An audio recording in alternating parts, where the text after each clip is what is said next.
está la clase tuya pasada y ahí está, mira, justo se grabó. Retiro lo dicho. Estás hablando y tienes el Está micrófono muteado, apagado. profe. Ahí está. De todas maneras, chicos y chicas, en el dado caso que quede algún error de grabación o algo, bueno, la clase está grabada, como dijo Virginia, así que en el Power del ALDE, en la página del ALDE, en el canal, ahí lo van a ver, está ya grabado, así que bueno. Bueno, entonces vamos empezando, si les parece. A ver, yo lo tengo acá. Sí. Bueno, ahora sí, para todos y todas, buenas noches. Para los que no me conocen, me presento, yo soy Gabriel Cárdenas, yo soy enfermero, recibido de un instituto de Colombia. eh, Tengo ya bastantes años, no, en realidad tengo 5 años de experiencia en el laboratorio y en lo que es en la parte de enfermería, en mi hospitalaria, donde estuve justamente con el énfasis de la toma de muestras y demás. Como ustedes bien saben, la enfermería hace muchos caminos. Una vez que ustedes se reciben, pueden ir manejándola desde el punto que más les guste. En mi caso, me enfoqué en la parte de urgencias y la toma de muestras, en el preanálisis y análisis de laboratorios. Fue como que lo que más me llamó la atención. Y bueno, a partir de eso estuve trabajando, teniendo un poco de experiencia en esto y luego tomé la decisión de venir a Argentina, a mi amada casa Rosario, que la amo. Bueno, acá estoy estudiando medicina, ya me quedan unas cuantas materias nomás para recibirme, así que bueno, ya me pasé al otro bando. Pero bueno, siempre voy a decir que tuve la oportunidad y la suerte de estar en el área de la enfermería porque creo que es la carrera más humana y donde estamos más directamente enfocados hacia el paciente, donde la atención es mucho más especializada, básicamente, que es lo que nos importa, como siempre lo hemos dicho, o lo he dicho yo realmente. Desde el punto de enfermería, nosotros tratamos de tratar la vida del paciente, ¿no? Y al paciente. Nos enfocamos más en su estilo de vida y mejorar la calidad y mejorar cómo vamos a estar ahí. Mientras que en medicina, el médico o médica también se encarga del paciente, pero pues le da un énfasis más hacia lo que es la patología, ¿no? Y al seguimiento de la misma. Así que bueno, eso por un lado. Como les comentaba en un principio, lo que vamos a ver hoy es una parte teórica de lo que es la parte de extracciones de sangre, sobre todo sangre venosa, tanto lo que es capilar y sangre arterial. No lo vamos a tomar porque realmente se utiliza en casos muy puntuales y lo hacemos claramente como enfermeros y enfermeras, pero la realidad es que lo que más utilizamos en la práctica médica, justamente en la práctica de la salud, perdón, es justamente la toma de la muestra sanguínea venosa. El protocolo justamente es el mismo para todos, solamente que en el lado de punción, en la zona de punción, y eh, el es un poco, va variando dependiendo de cómo vamos a tomarlo, pero bueno, lo importante siempre es mantener los protocolos de la enfermería, así que eso por ese lado. Repitiéndoles para los que se acaban de ingresar, recordemos que la otra semana estar pendientes de las publicaciones del ALDE. Va a haber una instancia práctica donde vamos a estar, este grupo de 133 personas van a estar divididas en grupos para ir practicando entre nosotros. No es obligatorio practicar entre nosotros, pero sí es obligatorio asistir. Nosotros tenemos unos modelos que hicieron los chicos y las chicas de enfermería del ALDE para practicar en brazos artificiales, para el que o la que no se anime todavía a pinchar a una persona. Pero bajo mi consejo y experiencia, yo les recomiendo que aprovechen esa instancia. Es una instancia que la universidad lamentablemente no les está dando y más con el tema de la pandemia se perdió muchísima la instancia práctica con el paciente. Entonces, como hay que poner los pasitos.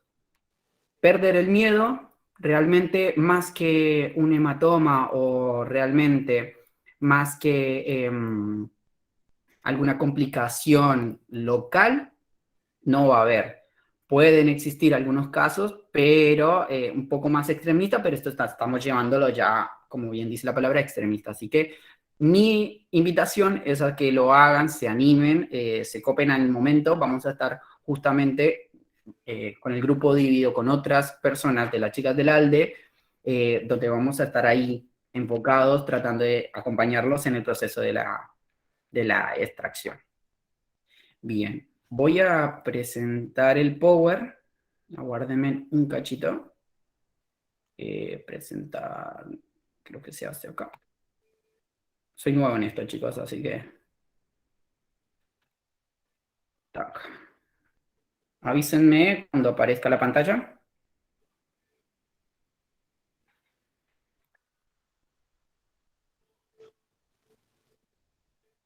¿Se ve? Sí, Sí, se ve. se ve. Perfecto.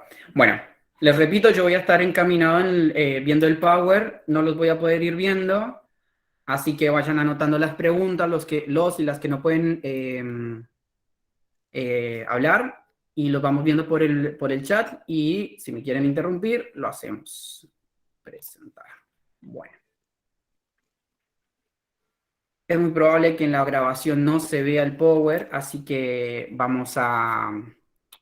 Cualquier cosa me avisan, porque en la grabación anterior no se vio. Bueno, para empezar ya directamente de fondo, justamente esta charla, este taller que han creado los chicos del ALDE, se hizo con la intención de poder hacer ese acercamiento a la extracción de sangre que muy poca o casi nula lo existe en la facultad. Así que bueno, el objetivo justamente más que la instancia teórica es ir a la instancia práctica, por eso yo les recomendaba aprovecharlo.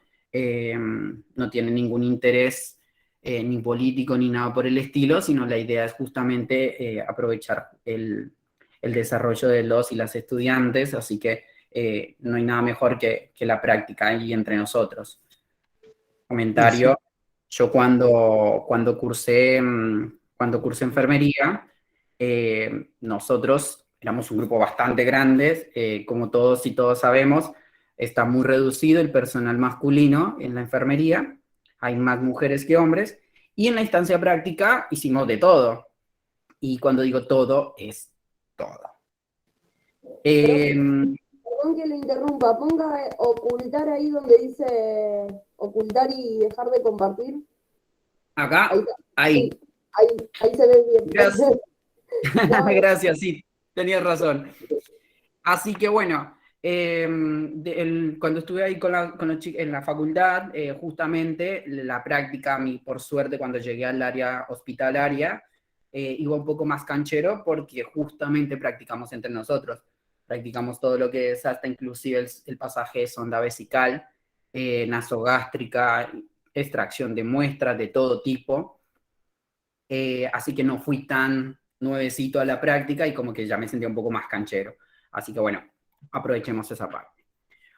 Bueno, ya enfocados un poco más al tema, justamente las guías internacionales de enfermería hablan que la extracción de sangre se le reconoce como esa técnica invasiva que utiliza todos los elementos ya, o sea, cordopunzantes, con el cual podemos hacer la ruptura de hacer una solución de continuidad, es decir, abrir una ventana interrumpiendo la continuidad de la piel, justamente para llegar a la zona venosa y extraer todo el contenido, ya sea, bueno, arterial, venoso o capilar, del cual esa muestra después se lleva a la fase analítica y podemos obtener todo el estado neurobiopsicosocial que se puede encontrar en una muestra de sangre. ¿Por qué digo esto, neurobiopsicosocial? Porque como ustedes bien saben, muchas veces lo que está afuera influye adentro de nosotros y lo que está dentro de nosotros influye afuera de nosotros. ¿Por qué? La patología de una persona puede influir en la familia y la familia puede influir en la patología de la persona. Bajo mi concepto, yo opino que la extracción de sangre, justamente por eso lo pongo en comillas, es el primer contacto que el laboratorio o la entidad llámese hospital, centro de salud, ¿sí? O grupo de investigación, por eso digo entidad de salud, que tiene con el paciente, donde participamos activamente a ayudar a conocer su estado de salud o enfermedad.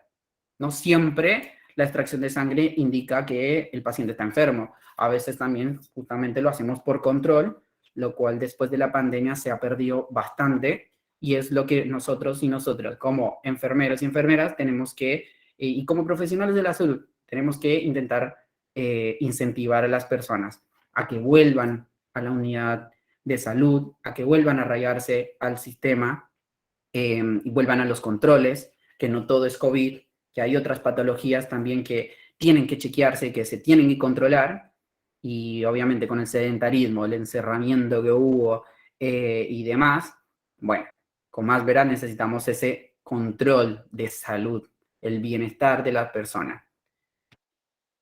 Obviamente, bueno, las instancias de la extracción de salud, vuelvo un segundo acá, como bien lo ven, está abarcado en cualquier edad, cualquier momento de la vida, desde los principios de edad hasta los últimos, en los intermedios, teniendo accesibilidad a cualquier tipo de persona, independientemente de su raza, género, cultura, orientación, procedencia, ¿sí? El objetivo es que sea abierta, continua y asequible. También lo reconocen también como el primer eslabón de la cadena de procedimientos que se completa cuando él o la médico recibe los resultados. O sea, cuando llega el análisis completo, los resultados de los mismos, ahí se completa toda la fase. Y ahí el médico, pues ya con las pruebas del paciente, puede emitir el diagnóstico, inclusive la decisión terapéutica. Entonces, lo importante y las características de estas muestras que nosotros vamos a tomar es que tiene que ser representativa y homogénea. Representativa, que vamos con esto, a que el tubo tiene que ir justamente con los marcos donde están las marquitas que nos proponen los tubos para decir que es una muestra completa, que es suficiente para el análisis de las múltiples elecciones que vamos a hacer. Y homogénea corresponde a la relación sangre y suero, y anticoagulante o sustancia que se utilice para conservar la muestra. Ya vamos a ir viendo que hay diferentes tubos con diferentes colores de tapas que se utilizan para diferentes cosas. O sea, lo que yo saque en este tubo y examine en este tubo va a ser totalmente distinto para lo que yo saque en este, ¿sí? Y ya lo vamos a ver por qué. Tiene que ser adecuada en el sentido de que tiene que ser completa, que tiene que ser con los buenos hábitos de técnicas de asepsia, que sea en la correcta vena, que sea en el correcto sitio de punción. Es muy raro, pero puede pasar que en vez de que yo me haya equivocado o que lo haga mal y que en vez de sacar una muestra venosa, haga la extracción de una sangre arterial. Puede pasar, es muy raro, pero todo es viable en la salud.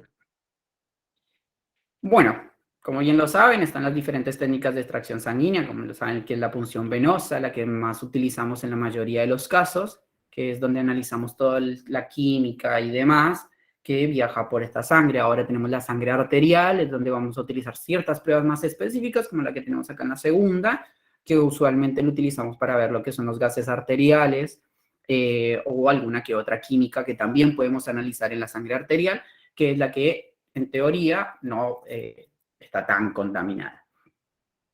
Después tenemos, bueno, la punción capilar, aquellos vasos y pequeños capilares arteriolares periféricos que se encuentran en los extremos de nuestro cuerpo, donde podemos encontrar este tipo de margen. Usualmente se utiliza para recién nacidos o inclusive para el control de la glucosa. Y por último, bueno, los de punción difícil, cuando ya accedemos a cualquiera de estos tres, pero que se hace difícil encontrarlo. Es decir, si no lo tengo en la zona cubital, entonces, bueno, ¿a dónde paso? Bueno, tenemos otros accesos que ya los vamos a ver. Si no puedo en la muñeca para la sangre arterial, ¿dónde puedo ir? Si, por ejemplo, vamos al caso extremo, paciente no tiene manos o está amputado, ¿a dónde acudimos? Entonces, a eso le denominamos punción difícil. En la fase que nosotros participamos activamente, le denominamos la fase preanalítica. Es decir, que para que la muestra se analice y haya un resultado, es de vital importancia el papel de los y las enfermeras. Justamente, donde hace todo este proceso, que es muy importante, les pido que lo recuerden y lo tengan en su cabecita grabado siempre, siempre. Lo voy a preguntar la otra semana y el que o la que no responda bien me da un paquete de gomitas de Mogul ácidas que me gustan mucho. Ya las chicas saben que las cobro, así que, bueno. Es importante que siempre, para todo proceso que nosotros hacemos, realicemos una correcta identificación del paciente. ¿Qué significa esto? Identificar al paciente no solamente saber quién tenemos adelante, sino que el paciente también sepa quiénes somos nosotros. No se olviden que estamos trabajando con personas que tienen una vida afuera y una vida adentro y que se merecen todo el respeto posible, así como nosotros también nos lo merecemos, para tener una atención integral.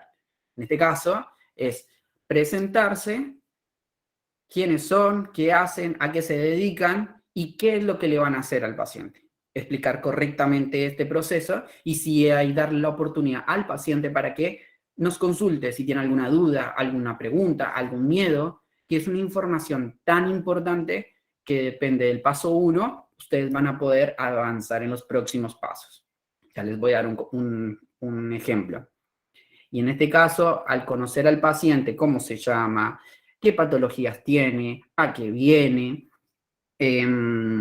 cuáles son sus hábitos, con quién vino. Esto nos va a hacer acercar, porque recuerden que nosotros como enfermeros y enfermeras no solamente atendemos ese momento. Podemos atender muchas otras patologías solamente con conocerlo. Bien. Una vez que ya tenemos identificado al paciente y qué vamos a trabajar, vamos a la preparación del equipo de extracción. Como siempre he destacado desde la enfermería, somos un equipo bastante organizado, bastante pulcro y muy limpios. En ese sentido, siempre vamos con nuestra bandeja, con todos nuestros equipos, bueno, vimos la orden, vimos qué es lo que nos pidió el médico y con esa orden sabemos cuántos tubos tenemos que ir a hacer, cuántas agujas necesitamos, todos los elementos, cuántos guantes, aguja, gasas, algodón, bueno, ahora los vamos a ver, y todo el equipo también propio nuestro, que son los elementos de bioseguridad. Una vez que tenemos ya todo preparado sin destapar, obviamente no destapamos nada, solamente lo tenemos ahí guardado, vamos a la preparación del paciente.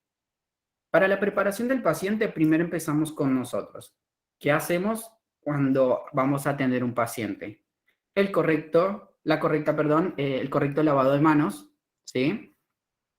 Y si no estamos frente a una situación donde podamos acceder a jabón y agua, recuerden siempre tener el alcohol en gel.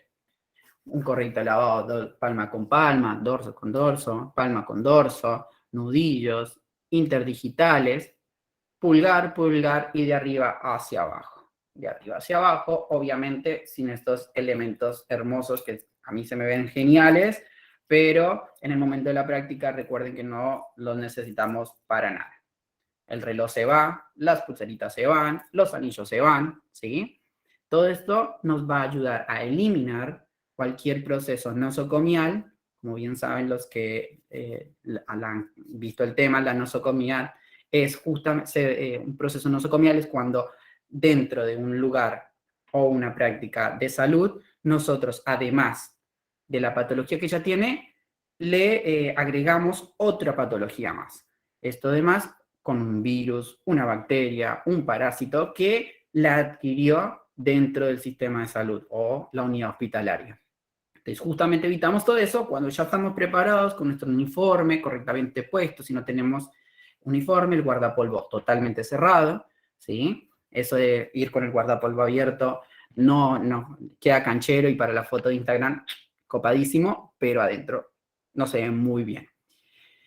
Y una vez que ya estamos correctos, pasamos al paciente. Entonces, como ya le explicábamos, pasamos a la correcta técnica de limpieza. El paciente ya está en posición sentada, de cúbito, como lo más correcto podamos, como yo siempre les he dicho. Por ejemplo, ustedes identificaron al paciente y, bueno, ahora hacemos el ejemplo y juntamos todos los 4 pasos.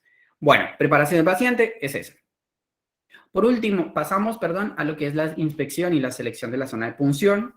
Ahí, bueno, antes de hacer algo, verificamos cómo es la piel, cómo está la zona, si es una zona turgente, si está una piel que es lábil, que no esté afectada por ninguna solución de continuidad, alguna patología de la piel, que no tenga costras, que no tenga alguna vesícula, alguna pápula, que no sea eritematoso, o sea, que esté rojo, que no vaya a sarpullido, ¿sí? Y con solo ver ya podemos observar qué brazo vamos a utilizar, porque también vamos viendo cuáles son los puntos más asequibles. En este caso, por ejemplo, cómo está la vena, si se brota mucho, si se muestra bastante, si no, si se esconde mucho, si no vemos nada, si es superficial, si es profunda, todo eso lo vamos viendo. Una vez que ya lo identificamos, ahí colocamos el torniquete, 4 dedos arriba de la mano, le pedimos al paciente que abra y cierre la mano y hacemos la desinfección de la zona de punción. La zona de punción, bueno, ahora vamos a pasar creo que a cada uno y lo vamos a explicar ahí. Y por último, sí o sí es muy importante que la muestra que yo saqué se vaya identificada. Es decir, que hasta que yo no termine de identificar todos los tubos con nombre, apellido, documento y un teléfono de contacto directo del paciente, el paciente no se puede ir. ¿Por qué? Porque la monotonía es el peor enemigo del trabajo. Siempre lo he dicho, porque a medida que vamos haciendo las cosas reiteradamente, nos vamos olvidando las cosas y lo hacemos como máquinas, todo continuo, continuo, continuo. Y en un momento no somos perfeccionistas, no somos perfectos en realidad. Buscamos el perfeccionismo, pero no somos perfectos. Entonces en algún momento van a quedar estos 2 tubos de sangre a nombre de nadie, NN, y decimos, ¿de quién es esto? Obviamente no podemos jugar a la cabeza y decir, uy, me acuerdo que era este chico que atendí recién. Así que eso no está muy bien. Hasta que no quede todo identificado, el paciente no se puede. Vamos a ir punto por punto. Bueno, justamente la preparación del equipo de extracción, vamos en materiales, todo lo que son los guantes. Hay 2 tipos de guantes, como bien los conocen, guantes de nitrilo para todos y todas aquellas que tienen pueden presentar alguna dermatitis o alguna alergia a los famosos guantes blancos o al polvillo del mismo. Pues tenemos estos guantes de nitrilo, si no, los más comunes. Bueno, los tubos con sus diferentes etapas que nos van a identificar qué tipo de anticoagulante o qué tipo de agregados tiene cada uno para, dependiendo de la muestra que se utilice. Bueno, los accesos venosos y los portatubos que nos van a llevar siempre todo lo que son las muestras, el torniquete, el compresor, bueno, todo lo que es los elementos antisépticos, alcohol, iopovidona, clorexidina, son pequeños elementos que ustedes pueden usar. Guarda con el tema del alcohol. Yo personalmente no soy muy amigo del alcohol en el tema de una técnica aséptica. Ustedes van a decir, pero ¿cómo es eso posible? ¿Qué pasa? Últimamente se está actualizando las guías de venopunción y se ha querido manejar justamente que el alcohol se utilice para ciertos procedimientos, pero no para la técnica de extracción. ¿Por qué? Porque tengan en cuenta que ustedes, una vez que hacen la limpieza, quedan residuos de alcohol y cuando la aguja entra en ese orificio, en ese micro orificio, le va a entrar alcohol y le va a arder. Y no solamente de que le va a arder, sino que también a veces el alcohol, y en una época como esta, o inclusive en invierno, se pone más frío aún, hace que la piel se ponga más fría, vasoconstruye las venas, y además hace que el proceso de punción sea muchísimo más estresante para el paciente, solo por el alcohol. Además, por ejemplo, en la zona de punción de vacunas, o de alguno que otro fármaco, se ha demostrado que el alcohol inhibe, y no solamente inhibe, sino que, inhibe el principio activo de lo que estamos haciendo. Por ejemplo, hay algunas vacunas que no se pueden poner con alcohol, ya que no solamente rompe la bacteria, sino que la daña la composición y puede hacer que sea el PP la inyección. Muchas veces muchas personas han decidido usar lo que es el suero fisiológico o agua destilada, que viene en sachet o lo que sea, y lo tienen ahí para limpiar la zona y corta, ingresamos. En vacunación se está usando agua destilada. Exactamente, muchas gracias. Sí, si se han dado cuenta, justamente en la vacunación se ha decidido no usar más guantes. Si alguien les dice, ay, pero ¿por qué no estás usando guantes? Porque si les ha demostrado actualmente que si yo hago una correcta técnica de limpieza, lavado de manos y soy respetuoso con el hecho de, por ejemplo, tengo mis manos limpias y no arreglo el pelito o me toco la cara y luego voy a punzar, entonces se ha demostrado que solamente con el alcohol para mis manos y para la zona de punción limpiar con agua es mucho más hábil para que no justamente se inactive la vacuna. Y por último, bueno, las etiquetas de identificación. Si trabajan en un laboratorio, en un hospital o lo que sea, se van a dar cuenta que siempre salen unas etiquetas que se les ponen ahí, que vienen con un código de barras, el cual se escanea y ya tira toda la información del paciente. Por último, bueno, gasas. Yo soy abierto a que podemos usar de todo un poco, pero es preferible usar gasas. ¿Por qué? Porque el algodón se desintegra y deja pequeñas pelusas que hacen que quede una zona sucia, que después cuando se pone con la curita o la cinta que le pongamos, va a quedar sucio, se va a ver mal y le puede generar una urticaria o un proceso eritematoso donde el paciente se va a rascar. Además de que muchos de estos elementos pueden generar alguna alergia o alguna hipersensibilidad al paciente. Entonces, es preferible con gasa. Limpio y lo retiro.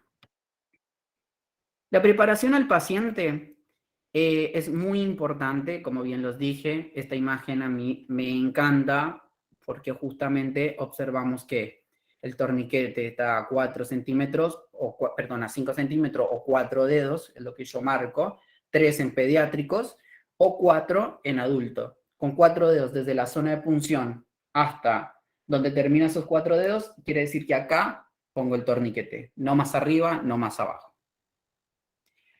La persona tiene que estar sentada, es lo preferible, con el brazo a nivel del corazón, por aquello de las leyes retropositivas o retronegativas de la ley de Poiseuille, de la hemodinamia, hacemos que el retorno sea mucho más hábil. No quiere decir que si la paciente no puede, o el paciente no puede estar sentado, no lo puedo acotar. Sí, inclusive hay momentos en donde ustedes cuando la presenta, la paciente o el paciente dice, no, yo me acuerdo que ya vine a hacerme esta extracción y la última vez que vine me desmayé porque le tengo miedo a las agujas, porque demoraron un montón en sacarme la muestra y además de eso las agujas me dan pavor y bueno, cuando vi la sangre me desmayé y fíjense que en la primera parte, cuando ustedes conocieron al paciente, toda esa información que les está tirando. Por eso es muy importante conocer a la paciente. Entonces ahí les está diciendo que se puede desmayar, que le tiene miedo a las agujas, que tiene un acceso difícil.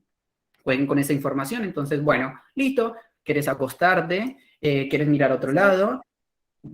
¿Perdón? No escuché, chicos. Hola. Creo que no te hablaron, solamente prendieron el micrófono. Bien, perdón, listo. Entonces se le pregunta a la persona, ¿viniste con alguien acompañado? Usualmente entra el acompañante, le toma de la mano, le pedimos que la mire a su acompañante, que no mire la aguja. Esas estrategias les van a ayudar a que el proceso de venopunción sea muchísimo más rápido. Y acá vemos a nuestro profesional de la salud con sus guantes, su gorro, sus lentes. Bueno, están las gafas personales de ella, pero también recuerden que podemos usar las propias gafas nuestras, que son protectores para no salte ningún fluido corporal, que es como por ejemplo el caso de la sangre a nuestros ojos, súper correcto barbijo, tapabocas, como tiene el guardapolvo, cerradito, ¿sí? Y siempre del lado de afuera de la extracción, nunca de adentro.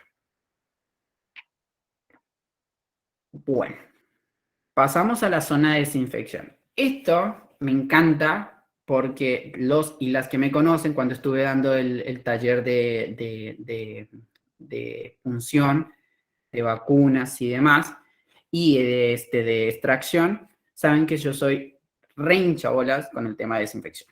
Ustedes con el tema de la vacunación o cuando se han ido a hacer una toma de muestra, ustedes se han dado cuenta que se cometen muchos errores. Hoy en día, las guías americanas hacen mucho hincapié en estos procesos porque se han dado cuenta que en una zona de punción puede haber una policolonia de diferentes microorganismos como virus, bacterias, parásitos y demás, que conviven entre sí, ya sean microorganismos propios nuestros que pertenecen a nuestra microbiota habitual o microorganismos que están de afuera y que pueden llegar a esta zona. Recuerden que lo que ustedes están haciendo es un microtraumatismo, están abriendo una puerta para que esos microorganismos, ya sean los propios nuestros o los de otra o los del exterior, entren y generen un proceso sistemático. Entonces, si ahí estamos, si entraron estos bichitos al cuerpo, cagamos. Entonces, dicen que el proceso de limpieza muchas veces, no sé si ustedes se han dado cuenta, cuando fueron a vacunarse o demás, que les han limpiado la famosa zigzag. Lo rojo es el recorrido que hizo la torunda de algodón con el alcohol y lo hicieron de acá, taca, taca, taca, taca, taca, taca, taca. Y se sienten re cancheros y dicen como, wow, lo limpié re bien. Lo que ellos no se han dado cuenta, porque lo hacen tan paulatino, es que los microorganismos que estaban acá, pasaron acá. Los que estaban acá, pasaron acá. Este acá y así sucesivamente. Pero ustedes me van a decir, pero Gaby, el alcohol mata a los microorganismos, o sea, ¿qué va a pasar? No. Son muy pocos los microorganismos que realmente mueren o se desintegran a la presencia del alcohol solo. Hay muchos microorganismos que presentan una resistencia o tienen otros mecanismos de defensa que hacen que permanezcan vivos o inclusive solo se inactiven frente al alcohol. Por eso es que muchas veces se utilizan elementos y mecanismos físico-químicos que hacen que los microorganismos realmente se mueran, como por ejemplo la autoclave, o como por ejemplo extremo calor, casi estamos hablando de 50 hasta 80 grados centígrados, o al opuesto, que hacen que realmente se puedan morir. Lo que nosotros hacemos con la desinfección de la zona es eliminar el porcentaje de microorganismos que me puedan generar una infección. Entonces, estos microorganismos no se van a ir, solamente los trasladamos de un lado al otro. Que cuando yo hago la punción, estos muchachos que estaban acá van a entrar y corda, me van a generar una infección local o sistemática y que ahí cagamos. Otra que no sé si les han hecho es la famosa comita. No sé cuándo se volvió de moda esto, pero todo el mundo dice, ay, pero bueno, está bien, yo no te voy a repetir. Como dicen, ¿qué sería repetir? ¿Qué hacen? El repasar la zona. Yo te lo estoy haciendo re bien, mira, Gaby, te hago taca, mira, no repasé. Claro, no repasaste, pero resulta que vos acá me pusiste la solución antiséptica o no, con el algodón y limpiaste esta zona. Y estos, entonces, el porcentaje que hay de acá y acá y acá es un montón. Así que la comita, chao. El zigzag, chao. Y obviamente el repasar. Te hacen 1, 2, 3, 4, parece que lo contaron a posta. Así que bueno, con las investigaciones que han hecho y las guías internacionales justamente de la empresa Vademecum, no es Vacutainer, perdón, Vademecum es otra cosa. Tengo sueño, chicos, perdón. La empresa Vacutainer justamente postuló que la limpieza se hace del centro hacia la periferia, haciendo una espiral sin repetir, con un margen de 10 centímetros. termino y levanto y tiro la torunda de algodón o de gasa. Eso va al descartador. En la zona correcta, fíjense que estoy eliminando y estoy asegurándome que haya menor zonas sin limpiarse que esta o inclusive esta. Bien, así que la otra semana... Perdón, Sí. al hacer eso no estamos arrastrando microorganismos. Justamente, Yo pensé que la correcta limpieza tenía que hacer un arrastre. claro, justamente ese es, por ese principio fue que decidieron de hacerlo de adentro hacia afuera, porque tú estás arrastrando de adentro para afuera, justamente. Lo que haces con esta técnica es que los estás arrastrando de un lado al otro, pero de acá la zona de punción, como bien dije, no estamos matando ni eliminando microorganismos, sino que los estamos barriendo hacia afuera, ¿sí? Estamos logrando que los que estaban acá vayan corriéndose. Y si no estoy muy seguro con otra torunda de algodón o gasa, vuelvo y repito el mismo proceso hacia afuera. Vuelvo y repito, el procedimiento de esto no es eliminar a las bacterias, es limpiar la zona. Recuerden la definición de limpieza y de asepsia. Son totalmente distintos y el objetivo de esta espiral es justamente arrastrar hacia afuera para que la zona de punción quede la más hábil. Ahora, haciendo esto, yo ya me aseguro que hay un mayor porcentaje de zona a puncionar. Por ejemplo, agarré la aguja y no me acuerdo dónde puse el centro, pero por ejemplo lo hice acá, listo. Estoy seguro de que va a ser acá. Ahora esto. Limpié acá, pero con la aguja llegué a esta zona. Ni hablar de esto. Supuestamente limpié acá y voy a punzar, y cuando punzo, punce de este lado. Fíjense que a este muchacho lo agarramos y lo ingresamos directamente. Bien. Perfecto. Importantísimo. Acuérdense de ese TNN. Si no se acuerdan, en la práctica me van a ver con la misma cara. No se debe tocar el sitio desinfectado. ¿A qué voy con eso? Limpié hacia la periferia. Y la mayoría de gente que hace, ¿están viendo mi brazo? Sí. Buenísimo. Sí. La gente limpia. ¿Y qué hacen? Sí. Taca, Tocan. taca. A ver, ¿dónde estaba la vena? Y yo quedo como, what the fuck, ¿esto es real? Entonces, no se vuelve a tocar la zona. Bien. Si toco, vuelvo a pasar otro torunda de algodón y vuelvo a llevar. Porque los guantes fueron los que me destaparon el equipo, que estuvo guardado en un cajón quién sabe hace cuántos días, porque con esos guantes preparé al paciente, le subí la camisa, o sea, hice lo mismo. La identificación de la muestra, bueno, como ya les dije, se realiza justamente desechando ya cuando ya tiramos todo, descartamos todos en el descartador o guardián. Mezclamos el tubo. No se hace esto porque eso puede generar una hemólisis, que es la ruptura de las células sanguíneas por golpe, por la presión, sino simplemente tengo la extracción y hago volteo 180 grados a la muestra y listo. Lo pongo. Lo identifico, como bien les dije, con una información completa, nombre, apellido, documento y teléfono, sin tachar. Nada se tiene que tachar ni borrar, ¿sí? Y sin perder la identificación durante todo el proceso. Les voy a contar una anécdota que todos me conocen, los que ya me conocen y estuvieron en el curso pasado, se las conté. Una vez nosotros estábamos atendiendo, eran alrededor de 40 personas de extracción, y resulta que justamente nos sobraron 2 tubos sin identificarse. Con mis compañeros y compañeras quedamos como, buenas, ¿de alguien es esto?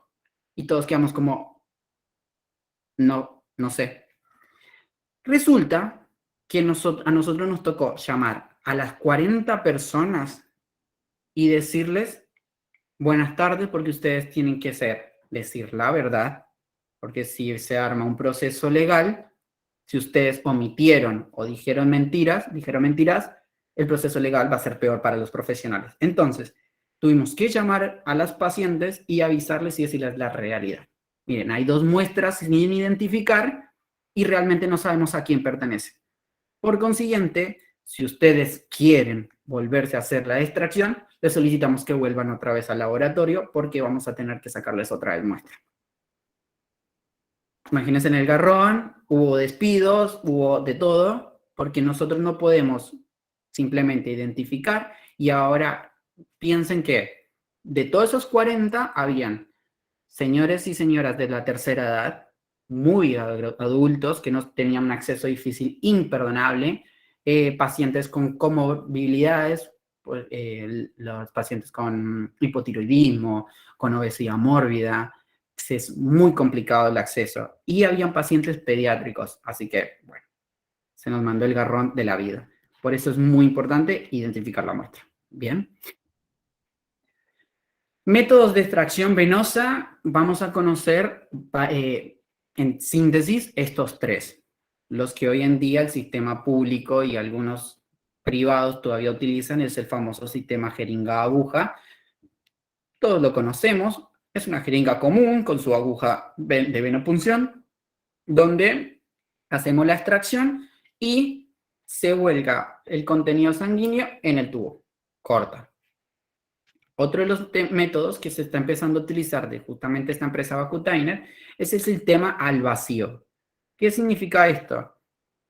Acá tienen el famoso sistema al vacío que están utilizando la mayoría. Tiene una aguja con 2 extremos puntiagudos, cortopunzantes, y con una marquilla de seguridad que le demuestra al paciente que la aguja nunca ha sido usada.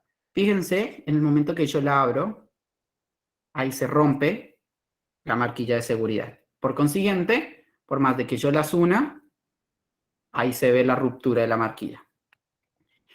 Esta parte que ustedes van a conocer acá, tiene una rosquita, que esa rosquita se une a este elemento que nosotros le denominamos camisón o portaaguja. Se emboca y se abraza. ¿Sí? Una vez que se abraza, yo ya tengo el sistema de venopunción asegurado, destapo desde la zona verde a la aguja. Fíjense que acá tenemos la aguja, taca, yo hago la punción y una vez que ya tengo la punción, con el tubo, ¿se acuerdan que yo les había dicho que en esta parte, de hecho, vamos a ver si la puedo sacar sin pincharme? Fíjense que en la punta también hay otra aguja con un bisel. ¿Sí? Entonces, pero bueno, tiene esta gomita para que la gente no se pinche. Pero bueno, voy a hacer algo que no se puede hacer, que es embocar. Y una vez que, como estos tubos están al vacío, una vez que yo los emboco, chupa a la sangre y empieza a caer por las partes laterales del tubo. ¿Sí? Una vez que yo ya terminé, saco, taca, taca, taca, pongo en el portatubos y fíjense lo que hago ahora para evitar los pinchazos. Tiene un sistemita de camisa de seguridad en donde acá este mecanismo de seguridad la abraza y la aguja no se puede sacar más. Fíjense que por más que yo lo quiera hacer, ya quedó. Y así mismo va el tacho rojo. Una pregunta, ¿y si hay que tomar muestra de distintos, para distintos estudios que son de distintos colores los tubos? Exactamente. Ustedes van a ver, ahora se los voy a mostrar, creo que la que sigue, que hay una guía internacional donde te dice si son múltiples muestras, con qué tubo debo empezar. Usualmente se empieza con el rojo, perdón, con el azul, que es el anticoagulante. Estos se utilizan más que nada para lo que son el coagulograma, los tiempos de trombina, de protombina, ¿sí? Igual mi pregunta era referida a este sistema que estabas presentando, que Claro. no es el que se da habitualmente en los hospitales, si se sigue utilizando la misma aguja y se van cargando distintos tubos, o si hay que hacer otra vez, Sí, a eso volver iba. a usar. A eso iba. Lo bueno que tiene o sea, los dos sistemas tienen contras y pros. Lo que tiene este sistema es que cuando vos ingresás a la zona de punción, vos entras con este tubo, fíjense que tiene dos orejitas acá, que hace que yo lo golpee haciendo la menor movilidad del mismo, corro, taca, taca, taca, y si tengo 10 tubos, la aguja nunca salió, la aguja siguió en la zona de venopunción y agarro el otro tubo y ahí, se llenó, taca, taca, taca, y voy con el tercero, ponele que es del color azul, taca, se llenó, voy con el cuarto, taca, y así con los cantidad de tubos que yo necesite. Lo que tiene la jeringa y la aguja es que yo hago una punción y la aguja solamente me va a dejar hasta 10 centímetros cúbicos, que es lo que puedo utilizar de la jeringa. A veces utilizan agujas más grandes, perdón, jeringas más grandes, donde vemos que el tambor es tan amplio que puedo tener hasta 20 cc. En este caso, tengo que rezar para que toda esa muestra, cuando yo la vaya a invocar, sea completa. Usualmente, a veces, esos tubos se van a la mitad. En cambio, con este sistema, yo me doy cuenta y me aseguro de que el tubo vaya hasta la marca que corresponde. ¿Bien? Profe, una preguntita. Sí. ¿Podría explicar de nuevo cómo es el tema de la jeringa? Porque no se me vio bien cuando la abrió y estuvo mostrando. Bueno, la jeringa, obviamente ya no lo puedo abrir de acá porque ya lo cerré, pero la jeringa viene con dos procesos acá. ¿Sí? La diferencia de un extremo al otro es que acá viene con una rosquita para enrollar o embocar. Esta que es acá, no sé si la ven. De todas maneras, para la instancia práctica la voy a mostrar. Ah, acá en el dibujo se ve también. Fíjense que está acá. Y acá va a estar la parte de embocar que va con la punta del camisón. Entonces, ingresa, fíjense, le doy vueltita, de forma tal que ya no se suelta. Cosa que sí, que no pasa con la jeringa, porque a veces con la jeringa y la aguja, vos no la apretás lo suficiente y ha pasado, se lo digo porque lo he visto y me ha pasado, que cuando vas a sacar la jeringa se queda la aguja ahí y uno dice como, ups, sorry. Así que esto no va a pasar con este método, va a quedar enganchada y si vos vas a sacar todo, sale todo junto. Bien, de todas maneras no se preocupen que en la estancia práctica llevo un par para que todos, el que quiera o la que quiera utilizar el método jeringa aguja, lo van a usar, y si no quieren practicar con el método al vacío, también pueden practicar con el método al vacío. Bien. Y el último es el Butterfly, que es otro equipo muy parecido, tiene el mismo sistema del Vacutainer, es decir, al vacío, solamente que tiene esta diferencia, que utiliza estas dos orejitas, o estas dos alitas, por eso se le dice Butterfly, justamente porque tiene esas dos orejitas que se ayudan a manejar mucho mejor, y tiene una pequeña cánula, bastante larga, ponerle unos 25 centímetros, que hace que yo pueda mover el camisón y los diferentes tubos. Esto más que nada para quien se utiliza para personas con acceso difícil y sobre todo pacientes pediátricos que se mueven un montón justamente y ya tengo el acceso, lo fijo con una gasa y lo único que se va a mover es esto. Entonces ya no corro el riesgo de que se pinche más, de que le haga daño internamente, sino que lo único que voy a poder mover es esto. Mucha gente también lo utiliza, pero es un sistema caro y si vamos a ir a un sistema público, les puedo asegurar que no lo van a encontrar. En cambio, en un sistema privado, es muy probable que lo utilicen. Igual, guarda. Porque hay personas que en el privado siguen utilizando la jeringa y la aguja, les parece bien y se manejan bien con eso. Algunos pacientes prefieren Yo, por ejemplo, Gabriel Cárdenas, yo utilizo siempre el Vacutainer. Me parece el mejor método, mucho más tranquilo, más completo y me aseguro de que el riesgo de punzarme sea mucho menor. ¿Bien? Profe, Profe. puede ser que Ay, perdón. Pregunta. No, está bien, habla. Habla, Eli, habla. ¿Puede ser que el Butterfly se utilice cuando hacen donaciones de sangre? No, para donar para la sangre, ¿no? donación de sangre es otro totalmente distinto porque el calibre de la aguja es más grande, evitando que si se tromba, se genera la zona de punción, si se trombosa o se coagula la sangre, pueda extraer más. Es parecido el método, muy parecido, pero el objetivo es que se pueda manejar con una zona de punción, aparte que el Butterfly trae una aguja de un calibre mucho más chiquitito y más finito, que ustedes lo van a ver y se van a dar cuenta que es tan finito que es inclusive hasta para capilares. Pero el sistema es distinto, o sea, tiene la misma cánula, es lo único que las acompaña, capaz que por eso lo estarás confundiendo, pero en realidad es distinto. La aguja es mucho más gruesa en la donación de sangre, pero tiene la manguerita. Listo. Quería sacar esa duda porque yo era donante de sangre y creí que usaban ese. Sí, no, la aguja es mucho más gruesa porque con una aguja de venopunción puedes correr el riesgo de que, como está en proceso continuo de sangre y de sangre y de sangre, a veces la sangre se puede coagular dentro del espacio de la aguja y ha pasado de que hay personas que llenó media bolsa y quedamos como, bueno, ¿y por qué no sale más? Ah, claro, el acceso se trombosó. Gracias, profe. Bien.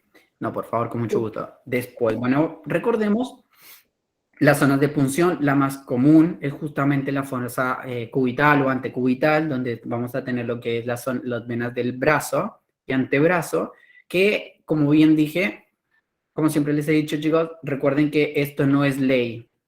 Es una generalidad y podemos encontrar a la vena basílica y la cefálica de una forma predispuesta de esta forma, pero no siempre es la misma. La disposición de las venas puede variar. De hecho, los libros de anatomía reconocen que hay 4 formas distintas de presentarse estas venas.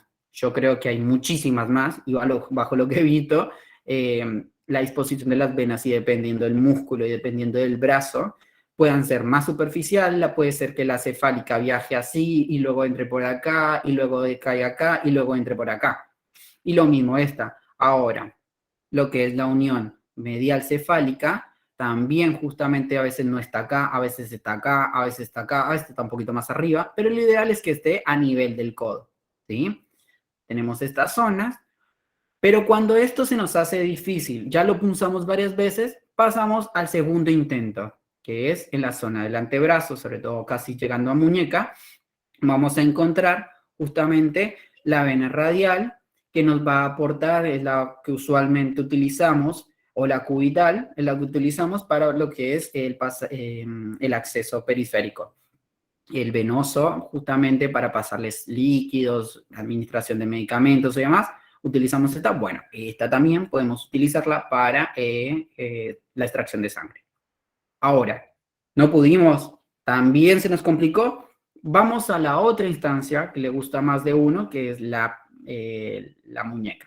El dorso de la muñeca justamente nos va a permitir en este arco dorsal, donde van a estar las venas metacarpianas, justamente nos van a permitir el acceso que una vez que nosotros le ponemos el brazo y le pedimos en puño, se van a notar muchísimo más, porque los huesos van a correrlas hacia adelante de forma tal que yo ya las pueda punzar. Este mecanismo usualmente se utiliza también con jeringa o a goteo. El famoso goteo, no sé si se han dado cuenta que se punza y se deja que la sangre caiga. Entonces nosotros ahí con el tubito estamos como esperando a que caiga. El problema de esto, de hacerlo a goteo, es que no podemos esperar más de 15 segundos o 30 segundos como mucho, porque la muestra se puede coagular o se puede alterar. Y por último, si esto y esto y esto no pasó, bueno, reza Malena, porque vamos para el último lugar y el más doloroso, que es el dorso del pie. Justamente estas venas del arco venoso dorsal del pie nos va a ayudar a extraer la muestra, pero duele como un carajo. Y se van a acordar de sus abuelas y de sus tías y madres, porque duele un montón. Y a veces terminan haciéndolo en la zona interdigital, que es la última punción de más. Te consulto, el torniquete, por ejemplo, en el caso del pie, ¿dónde Sí. tendría que...? Bien, en la zona del pie utilizamos más que nada lo que es a nivel del tobillo, 4 dedos hacia arriba. Ah, Yo, bien. yo, ¿Y de lo, la mano? yo usualmente, ¿perdón? ¿Y de la mano?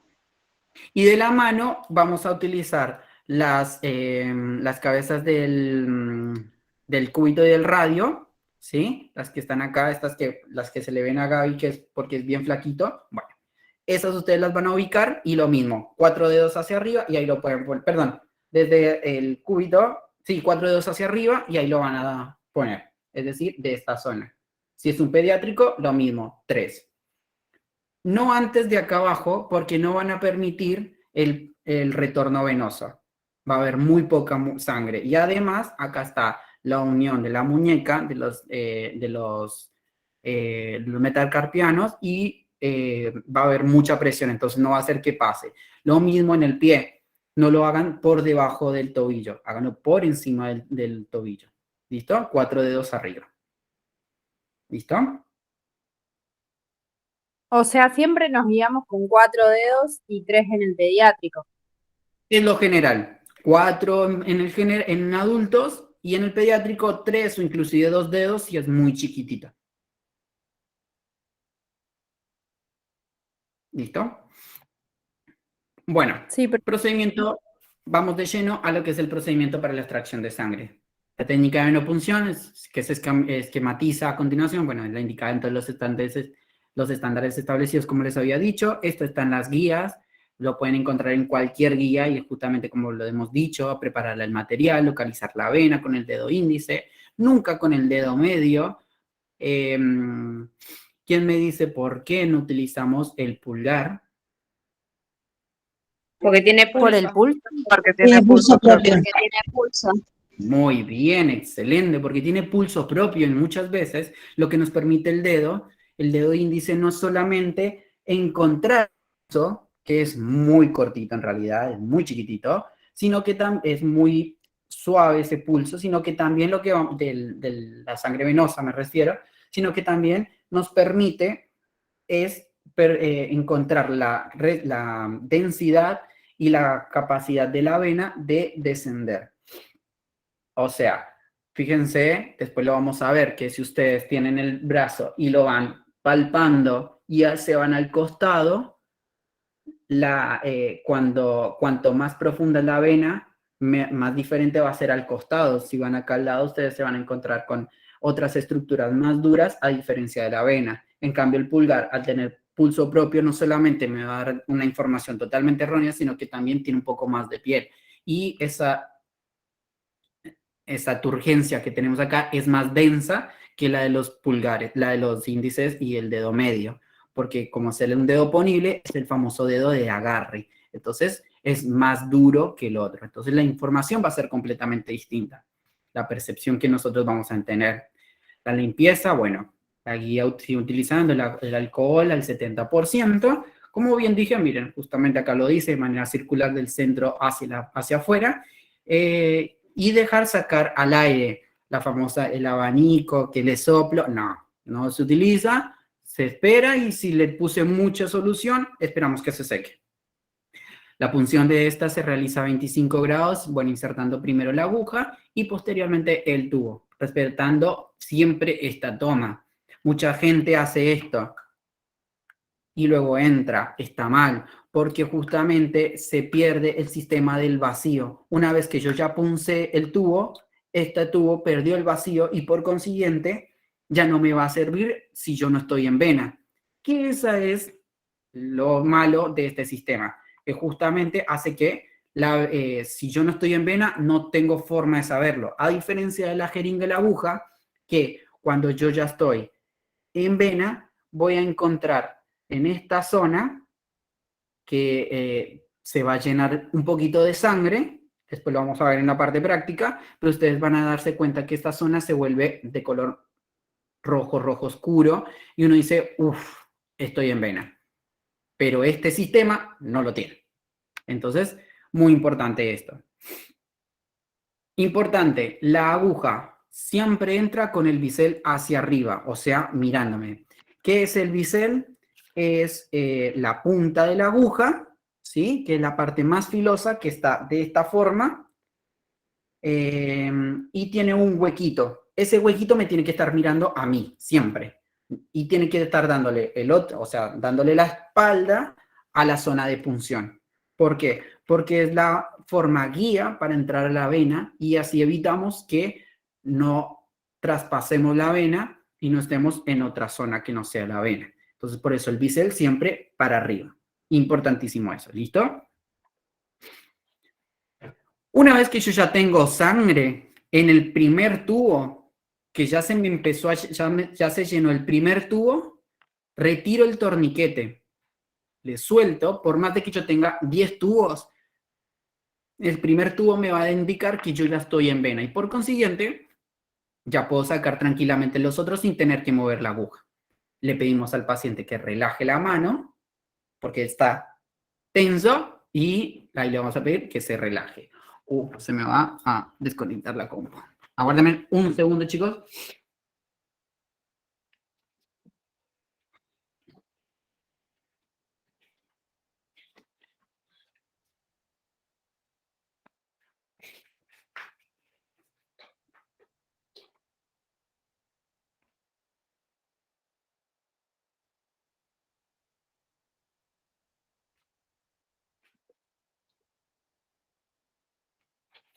Problemas técnicos. Listo.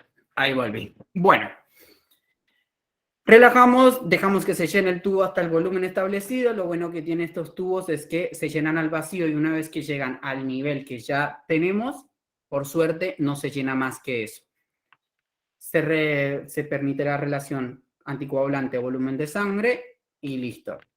Mezclar suavemente, como les dije, para evitar la ruptura de las células y evitar que las muestras se coagulen. Si ustedes no lo hacen correctamente, hay muestras, como por ejemplo estas, que no pueden coagularse, y mucho menos los de los azules.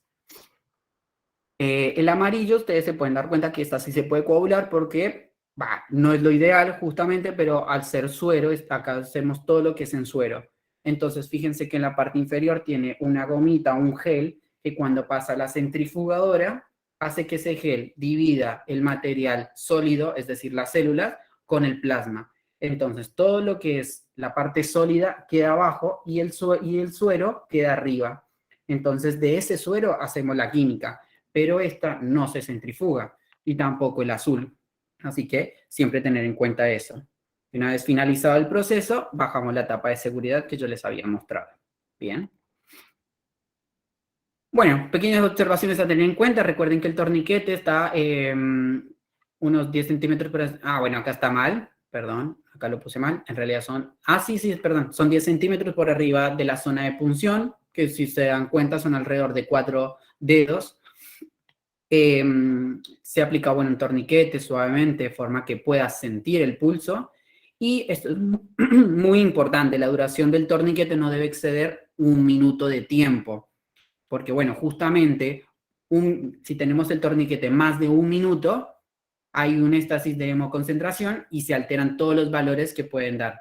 Como, por ejemplo, concentraciones elevadas de parámetros proteicos, el hematocrito elevado, trombocitopenias, ¿sí? Hemólisis, alteración del calcio, la eritrosedimentación. Todos estos valores nosotros los vamos a ver en el laboratorio y son muy importantes. El hematocrito es importantísimo y si está elevado por culpa de este torniquete, nosotros le podemos estar dando un falso diagnóstico. Porque si le sumamos al hematocrito, al eritro, hay hemólisis, trombocitopenia, o sea, todo esto sumado, nosotros podemos diagnosticar, los médicos podemos diagnosticar de una muy mala, de una forma errónea al paciente, sin pensar que en realidad fue porque el torniquete duró más de 5 minutos, duró 5 minutos en el brazo del paciente, ¿sí?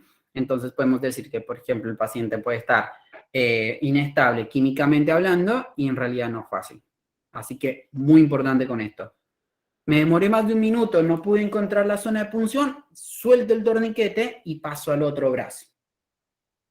Si me demoré más de 1 minuto, tampoco lo pude, le permito al paciente 5 minutos, suelto los 2 torniquetes, le pido que flexione los brazos, abra y cierre, inclusive que se ponga de pie y se siente, eso hace que el flujo sanguíneo sea más continuo y vuelva toda la sangre, que nos demoramos más de 1 minuto, que es lo que demora en llegar al corazón y volver a ir a los extremos, ya sea una sangre renovada, entre comillas, renovada. Bueno, como bien les dije, se mezcla justamente el tubo de una forma suave y delicada, 180 grados. Con hacerlo 3 veces es suficiente. 1, 2, 3. Corta. Acá es lo que yo les comentaba, la forma correcta de extraer el orden de los tubos siempre se inicia con lo que son los hemocultivos, en el caso de que ustedes tengan que utilizar la polimuestra. Siempre se usan los hemocultivos. Los hemocultivos son unos frasquitos más o menos así, como el alcohol, pero un poquito más grandes. Se van a dar cuenta que tienen un medio cultivo. Se utilizan justamente para cultivar la sangre, valga su redundancia, y determinar si hay bacterias o microorganismos en la sangre. Entonces, esta zona es se utiliza la zona séptica. Es muy importante utilizar esta limpieza. Creo que ya lo van a ver o lo han visto en la facu, que es muy importante y es totalmente distinto a la sangre de acá. Este sí lo podemos tomar ya después con algodón, con agua, si no tengo. Pero el primero es súper importante, utilizar inclusive iodopovidona, porque necesitamos que no se infecte esta muestra, no se contamine la muestra, perdón. El primer tubo que se utiliza es el azul, como les había dicho, que este es el que tiene citrato. Se utiliza para lo que son los tiempos de coagulación, el fibrinógeno, la agregación plaquetaria, ¿sí? Después el amarillo, que es el que todos conocemos, es el que utiliza en suero. Termina el amarillo y paso a los tiempos a los sangres lila, que tiene, bueno, lo que es selecta justamente para otro tipo de estudios. Y ahí, cada uno distinto, hasta llegar a los diferentes estudios que vamos realizando, inclusive para la química toxicológica, que son los últimos. Acá, yo matándome la vista y acá estaba mejor. Acá se ve más bonito. Bueno, este es el que tiene el gel separador con trombina. Este es el tubo ETA, como yo les decía. Lo utilizamos más que nada para hematología, para lo que son bancos de sangre. Estos súper importantes para las determinaciones de carga viral de las diferentes patologías virales, por ejemplo, para las hepatitis o, por ejemplo, para las cargas de HIV. Se utilizan mucho estos, son los últimos en usar. Y estos son los que usualmente utilizamos para lo que son las toxicológicas, aquellos pacientes que queremos determinar ciertas pruebas de la química e inclusive pacientes que se requieren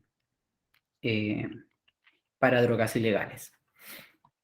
Por último, bueno, los procesos que ya los han visto, como les dije, el por qué puede pasar que se me genere un hematoma, justo por esto, va a pasar que el bisel de la aguja no está completamente insertado en la vena y uno dice, oh, ¿por qué no me sale sangre? Bueno, es por esto. Fíjense que la aguja puede estar muy adentro o muy afuera, o inclusive traspasar la vena, ¿sí? Entonces es por eso que no vamos a tener sangre.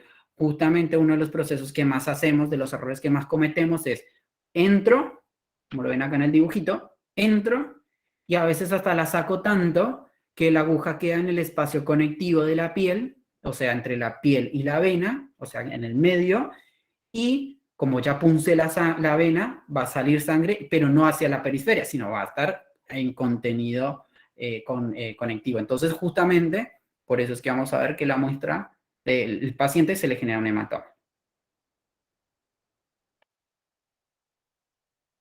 Bueno, dos cosas importantes. Una vez que se finaliza el proceso de venopunción, retiramos la aguja y con otro algodón completamente seco o gasa, sin tener que mojarlo ni nada, le pedimos al paciente que se haga presión durante 5 a 10 minutos. Así evita el sangrado y se evitan los hematomas, y nunca se le pide al paciente que flexione el brazo.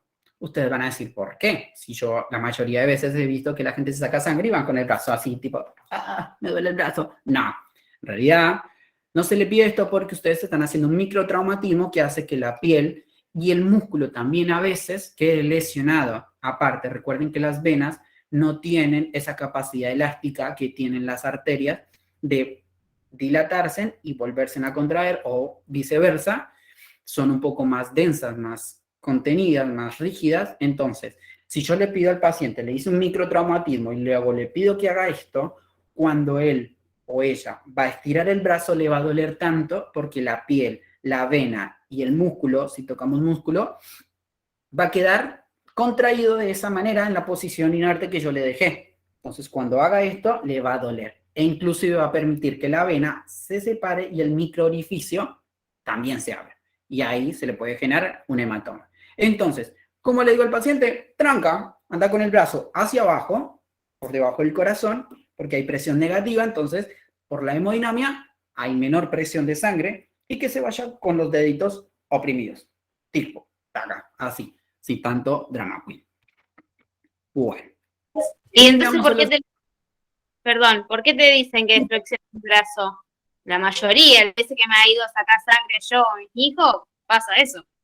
Sí, es un mecanismo de defensa propio de del personal de la salud, donde se quieren cuidar, porque muchas veces pasa de que el paciente cuando se va, vos te fijas, le pusiste el algodón, le pusiste la curita, y no sangró y dice, listo, besito, adiós.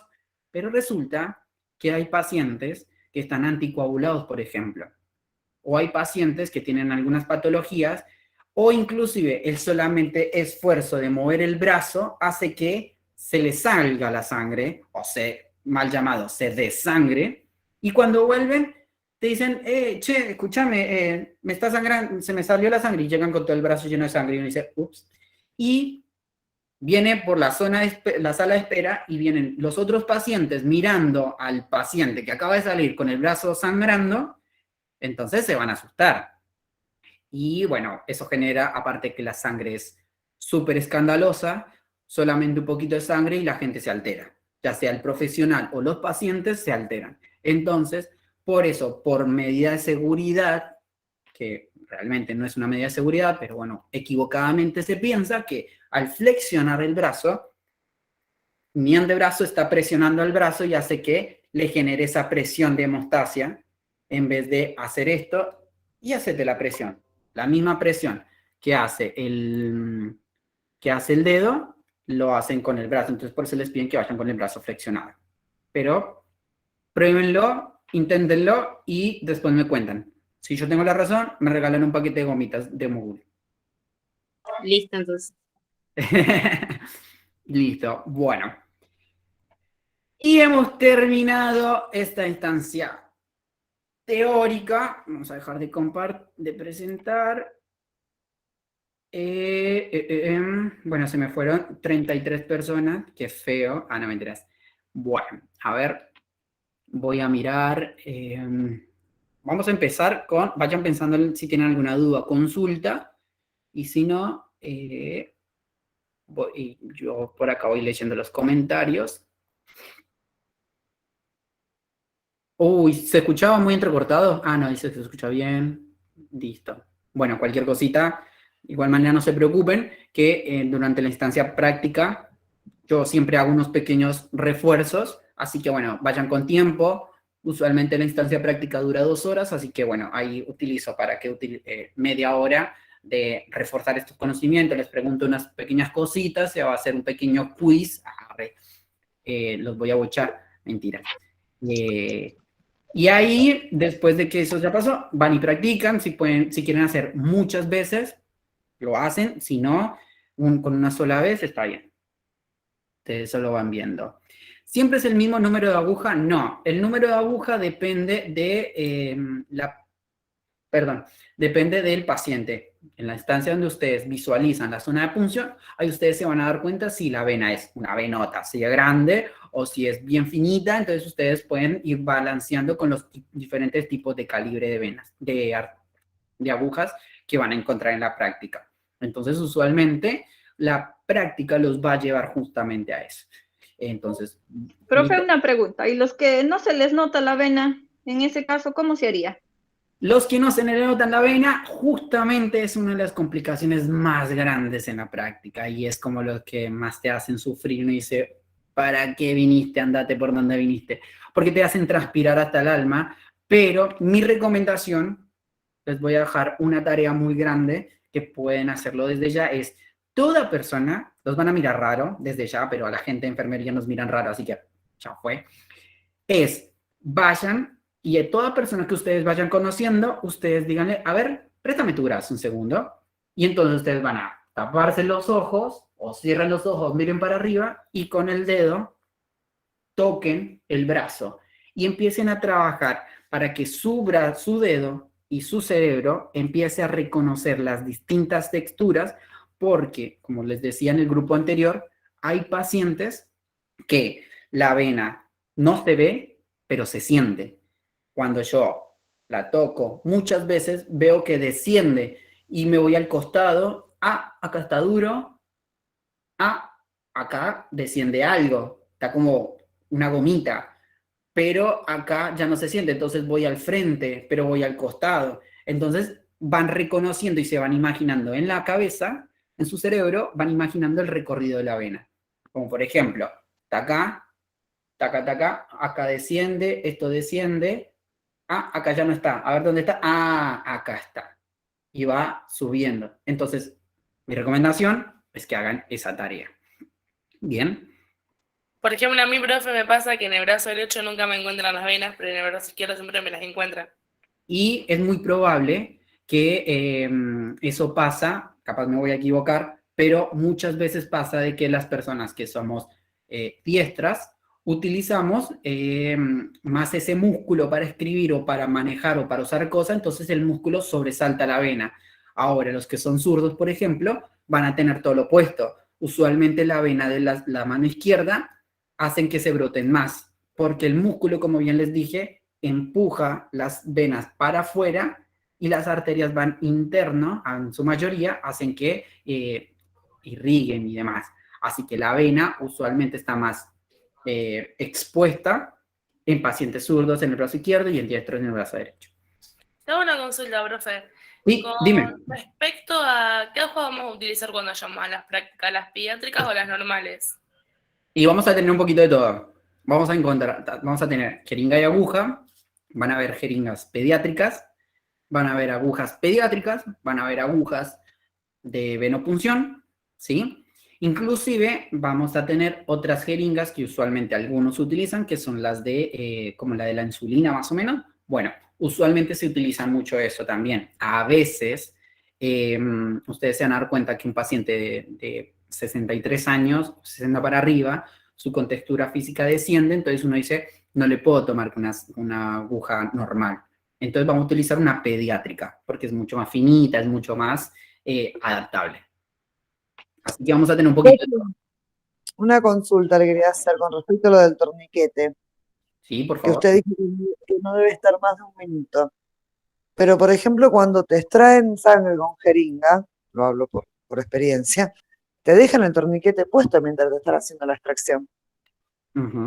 Y eso está mal, porque como bien les dije, cuanto más tiempo dure el torniquete, más alterada va a estar la muestra. Es por eso que una vez que ya tengo la primer jeringa, perdón, el primer tubo lleno, ahí se suelta el torniquete. Y si lo estoy haciendo con jeringa y aguja, una vez que ya ingresé y una vez que estoy trayendo sangre, no tengo forma de sacar el torniquete, pero si la correcta técnica es extraigo sangre y veo que está saliendo, llego a la mitad del émbolo, o sea, supongamos que esto es una jeringa, llego a la mitad del émbolo, suelto torniquete y sigo sacando. ¿Por qué? Porque eso me evita reducir el porcentaje de predisposición a que la muestra se altere y se dañe. Como bien les dije, atentos a la hemólisis, a la ruptura de esas células sanguíneas que se puedan romper o se puedan dañar. Bien, entonces, por eso, a partir de este momento, yo les doy todo el derecho para que vayan y peleen, si van a hacerse una extracción, hiciste mal, limpiaste mal, cáguenlos a pedo, porque nuestra tarea es educar a los futuros profesionales también y al de todo el mundo. Bien. Muchas gracias, profe. Con gusto, Debo. Bueno, dicen, ¿cómo ingresamos sobre la vena? Bueno, eso ya lo vamos a ver en la parte práctica. Como bien les dije, la aguja, el bisel va a la parte superior a 25 grados, con el bisel mirándome hacia mí. Ingresamos la aguja de esta forma, taca, y va en el mismo camino y no ingresa. En el caso de la venopunción, la aguja va hasta la mitad, ¿sí? Ponele que ustedes van a entrar toda esta agujita que está acá. A ver, la pongo contra acá. Bueno, voy a hacerlo con una lapicera mejor. Ponele que esto es una aguja que ustedes van a meter. Van a entrar hasta acá y eso es todo lo que tienen que entrar. Si ustedes entraron hasta el fondo, tengan en cuenta que ya lo están haciendo mal. Entonces, hasta la mitad, vamos bien. ¿Por qué? Porque si yo tengo un margen de error, me puedo devolver hasta esta parte que es 1/3 de la aguja y, o sea, entré y si está muy adentro me puedo retirar un poquito y ahí va a empezar a sacar sangre, a extraer la sangre. Así que muy probablemente hasta ese punto, o sea, ahora, cuando es con una vacuna o la administración de un medicamento, va la aguja completa, si es intramuscular. Bien. Ana pregunta, ¿en qué año vamos a dar extracción de sangre?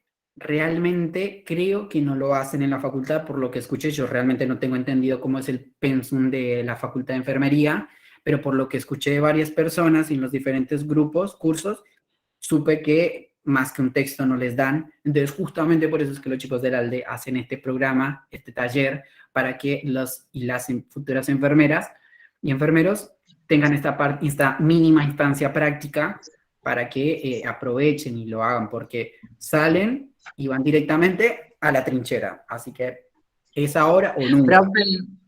Profe. Sí, Agnes, dime. Yo la hice el año pasado, el trayecto 3, hicimos extracción de sangre, pero lo hicimos, tengo toda la teoría, pero no lo hicimos en algo real, lo hicimos en un simulador, digamos. Claro. O sea, no es igual, o sea, nosotros todo lo que hacemos en la facultad y todos los compañeros sabemos que nosotros trabajamos bajo un simulador, ya sea trayecto 1, trayecto 2, trayecto 3, o sea, nunca trabajamos en algo real ni en persona. Recién, digamos, cuando vayamos a la práctica de adulto, creería, o práctica integrada, vamos a ver, digamos, qué es ser enfermeros o futuros enfermeros. Claro. El tema es que yo en eso estoy totalmente en desacuerdo. Es mi opinión personal, por favor, quiero aclarar eso. Y es que la práctica se realiza en personas. Muchas personas creen que es una falta de respeto hacia el paciente, pero realmente no lo es. Mientras que tú respetes la integridad del paciente y sepas que no estás haciendo el mal, sino al contrario, estás haciendo el bien, lo importante es que estás aprendiendo. Entonces, yo personalmente y bajo la educación que he tenido, me parece que nosotros no tenemos que practicar en muñecos ni en simuladores, porque cuando ustedes van a sacar una muestra de sangre, mientras que el simulador no se mueve, en el paciente se mueve, llora, se asusta, tiene un montón de reflejos, el brazo se corre, porque cuando voy a ingresar, el miedo a la aguja hacen que la gente haga ay, ay, ay. Entonces, todas esas pequeñas cosas son las que no se practican y es la parte social. Esa parte social es muy importante en la práctica. Entonces, para mí, en lo personal, justamente por eso con los chicos quisimos practicar entre nosotros mismos. Que como bien les digo, más que un hematoma o una punción mal hecha, no va a pasar de ahí. ¿Bien?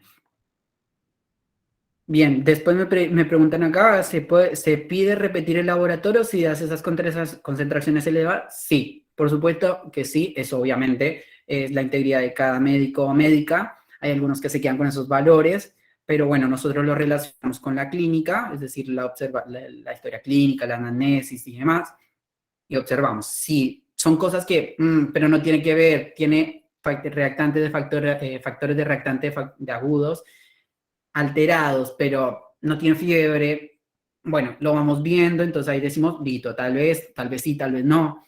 Un paciente hipoglicémico y uno dice, pero la glicemia le dio alta y estaba hipoglicémico. Bueno, raro. Entonces ese tipo de cosas lo ideal es volver a pedir otro tipo de sangre. Palpar las venas, sí, no sé por qué la pregunta, pero sí se palpa. Dice, si por algún motivo no logro sacar la cantidad suficiente de sangre para llenar todos los tubos que tengo y no puedo volver a sacar porque es, ejemplo, un acceso venoso difícil, ¿puedo cargar tubos pediátricos? Sí, o sea, lo ideal, el secreto de todo laboratorio es que nosotros podemos trabajar con esta sangre, este contenido, o sea, este poquito de sangre podemos trabajar inclusive. No es lo ideal, porque como les dije, la relación anticoagulante-sangre no es la misma, pero siempre se le pregunta a los bioquímicos o bioquímicas o al laboratorio la opinión. ¿Se pudo? ¿Puedo trabajar con esto? Sí, no. Y hasta que ellos no nos acepten, no dejamos ir al paciente. Siempre ser humildes, siempre lo he dicho un montón de veces, seamos humildes. No todo no la sabemos. Puede pasar, hay cosas ajenas a nosotros, por más de que nosotros seamos unos profesionales, que hagan que la muestra no sea asequible. Entonces, tengan la humildad de decir, no pude, me costó, y pidan ayuda. Los y las bioquímicos y bioquímicas tienen por suerte como están más cancheros en el sentido de que han hecho un poco más de práctica, entonces algunos y algunas tienen más capacidad de extraer la sangre o se le puede a otro profesional, por ejemplo los anestesiólogos. Muy rara vez que lo dejen, pero puede ser, depende de la persona. Hay unos médicos y médicas que ayudan, entonces siempre recordar que siempre va a haber una persona que pueda intentar. Entonces lo ideal es intentar sacar la sangre. ¿Listo? Listo, ¿por qué se introduce toda la aguja cuando se tiene una vía puesta? No entendí la pregunta. ¿Por qué se introduce toda la aguja cuando se tiene una vía puesta? Bueno, creo que... Hablando de venoclisis, profe. A lo mejor. Cuando está la vía periférica. Claro, eso habrá querido decir. La aguja va completa, porque recuerden que en la vía hay en el acceso periférico hay un pequeño catéter, pequeño manguito plástico que va acompañando la vena. ¿Sí? Ponele que este es el... Entonces, yo necesito que la aguja traspase directamente, claro, el teflón, justamente que traspase el teflón y llegue a la vena, porque muchas veces quedo en el teflón o en el catéter y entonces justamente a veces el catéter está trombosado o la sangre está estaciada ahí y yo necesito sangre fresca donde no hay contenido de microbiológico. Entonces por lo menos tengo más acceso a este mismo. Muchas veces, a veces se contamina, entonces es preferible ir con la aguja completa solo en el caso periférico de la vía. ¿Cuánto tiempo puedo tener un butterfly? Exactamente el mismo que este de acá, hasta que yo tenga todas las muestras. Cuando ya tengo el acceso de todas las muestras, tengan en cuenta que esto no va a seguir saliendo sangre por más de que yo no tenga tubo, porque hace como un clampeo en este sistema de acá, entonces la sangre no va a salir a menos de que esto, el vacío de este tubo, chupe la sangre. Es como la inyectable intramuscular de la naranja. Claro, justamente. Y a ver qué más. Pero si tengo que sacar dentro de minutos de nuevo, le coloco otro o puedo usar el mismo butterfly. El mismo butterfly se va a usar, ojo, no es un acceso periférico como todos lo podríamos asociar. Nosotros tenemos que tenerlo ahí hasta que terminemos de sacar la cantidad de tubos X que nos pidieron.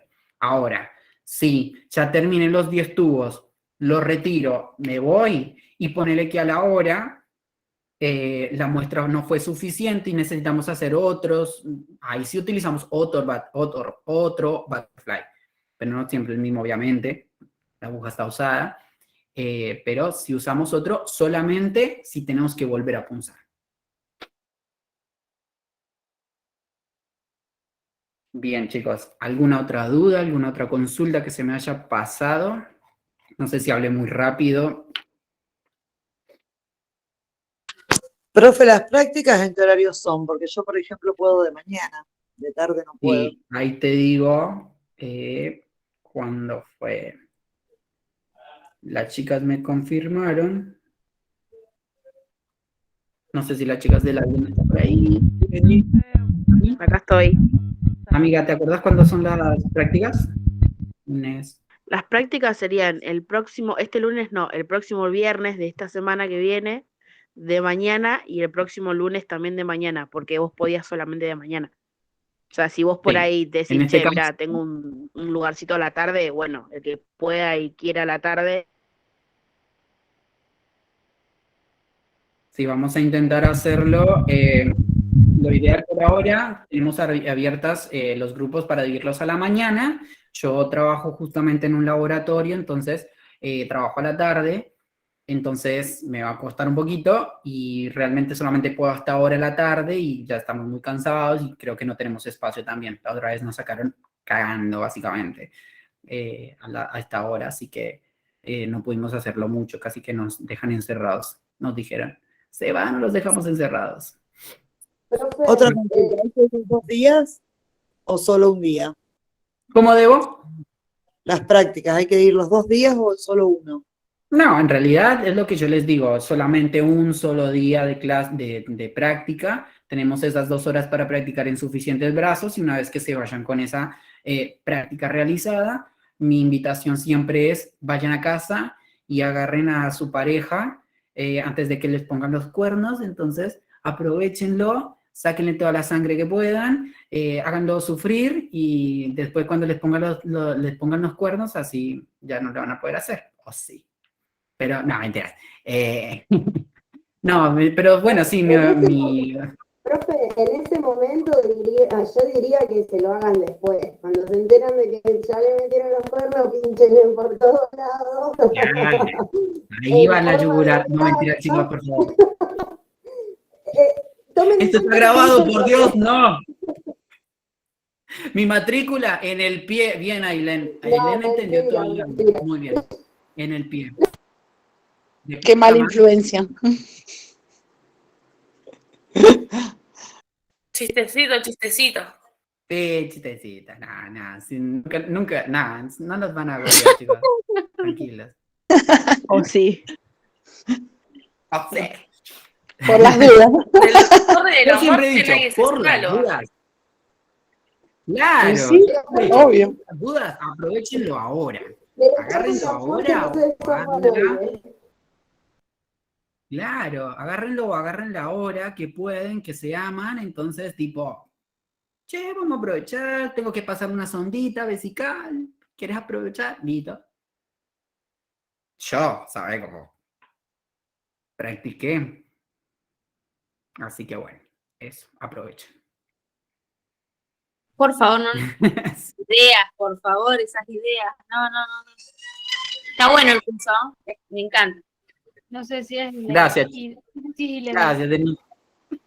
Muy dinámico y muy específico. Aprovechen que no tienen matrícula, chicas, todavía. Claro. Cuando tienen matrícula ya no pueden practicar tanto y mandarse cagadas, pero ahora sí. No, mentiras. No se manden cagadas. Lo importante, chicos y chicas, es que manejen la técnica de limpieza y asepsia, siempre utilizando guantes, siempre utilizando un buen espacio. No lo hagan sobre la mesa de comer. Si lo van a hacer, pongan una tela o algo que simulen que están en un área hospitalaria. Y después desinfecten, limpien bien, o sea, si van a practicar, ¿sí? Es lo único que yo les recomiendo. Es mi opinión y la sostengo y la mantengo ante quien sea. Yo como futuro médico me hubiese gustado muchísimo tener prácticas en personas reales y no en simuladores. Así, y más con la pandemia, chao, cae, pero bueno. Así que bueno, chicos, si no hay más preguntas, ¿cuándo se arman informan armados los grupos? La otra semana van a estar las chicas y chicos del ALDE, van a hablarles por WhatsApp, creo que van armando un grupito y les van a ir avisando. Mientras tanto, nos vemos la otra semana, cualquier cosa o duda que tengan, consulten. Dime. Antes que nada, ¿puedo hacer una pregunta? Sí, dime. Yo entré un poquito más tarde. La clase quedó grabada. ¿A dónde la van a subir? Fíjate en el canal de YouTube, ahí está el canal del ALDE, ahí pueden ver, está la clase pasada grabada y ahí va a estar grabada la de hoy, pero muy probablemente se demore un poquito, pero bueno, mientras tanto pueden ir viéndola. Les pido por favor que si van a ir a la clase de Ferne, mira, estoy leyendo Ferne, Dios mío. Chicas, por favor, concéntrense que estamos en clase. Van a la clase de prácticas, vayan con la parte de estudia, por favor, ¿sí? Solo les pido eso.